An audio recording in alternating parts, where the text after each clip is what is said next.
Bonjour, nous sommes Evelyne Cyr et Laura-Lina Bédard. Nous sommes étudiantes de 5e secondaire à l'Académie La Fontaine de Saint-Jérôme, dans les Laurentides.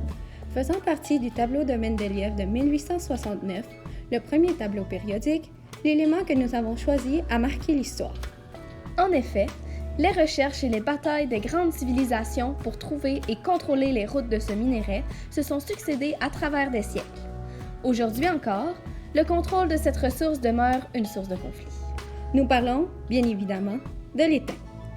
Bien qu'on ne le sache pas, cet élément est encore bien présent autour de nous, et pas seulement dans nos cours de chimie ou d'économie.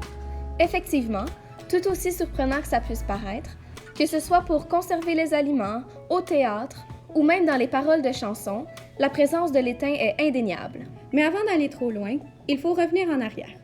Cet élément est riche en histoire. Tout d'abord, son nom et son symbole. Comme plusieurs autres éléments, c'est son origine latine qui explique son symbole, qui, à première vue, semble n'avoir aucun lien avec son nom. Venant du latin tardif stagnum, son nom a subi une évolution graphique importante au cours des années pour devenir ce qu'il est maintenant. Connu depuis la préhistoire, cet élément était l'un des métaux non ferreux les plus utilisés.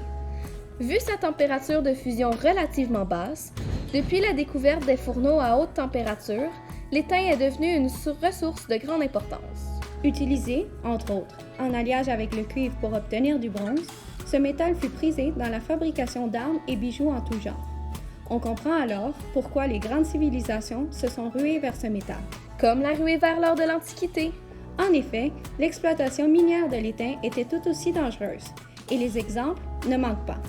Entre autres, l'exploitation minière côtière en Cornouailles a fait de nombreuses victimes à travers les siècles. Maintenant, la pluie d'informations. Son numéro atomique est le 50 et sa masse atomique est de 118,71 unités de masse atomique. Appartenant à la famille 4A, il possède 4 électrons de valence, donc il peut être autant un donneur qu'un receveur. Et c'est à peu près tout ce qu'on peut dire de cette famille qui n'a même pas de nom. L'élément est sur la 5e période, c'est-à-dire qu'il possède 5 couches électroniques. L'étain a une dureté de 1,5 sur l'échelle de Mohs à l'état solide et est de couleur gris argenté, mais à l'état non raffiné, il ressemble plus à des petits granulés gris-noir rugueux. Il est moyennement ductile à température ambiante et est malléable. Son point de fusion est d'environ 232 degrés Celsius et son point d'ébullition est à 2602 degrés Celsius. Étant rare à l'état natif, on extrait souvent l'étain de cassitérite sous forme de dioxyde d'étain. On utilise l'étain surtout sous forme d'alliages, les plus connus étant des alliages de bronze, composés de cuivre et d'étain, ainsi que des alliages de plomb. Ces alliages ont été utilisés pour la construction de canons de l'ancienne artillerie, certaines sculptures et des figurines dites de plomb.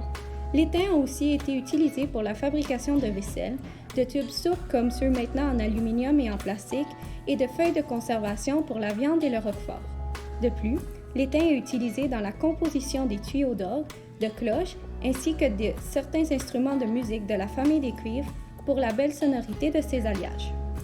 Vu que l'Angleterre possède des régions riches en étain, une grande fan de notre histoire, la reine Élisabeth Ier, a utilisé cette ressource pour enrichir son royaume. Tout comme ses prédécesseurs, l'Angleterre vendait cette ressource à fort prix afin de se développer et devenir une puissance économique au sein de l'Europe. Entre autres, plusieurs bijoux de femmes nobles sont faits à partir de l'étain. De plus, durant le règne d'Élisabeth, elle exporte ses ressources envers l'Empire ottoman alors qu'il progressait aux Balkans. Hey Laura, est-ce que tu savais que le président américain Donald Trump a donné un cheval en étain à la reine Élisabeth II?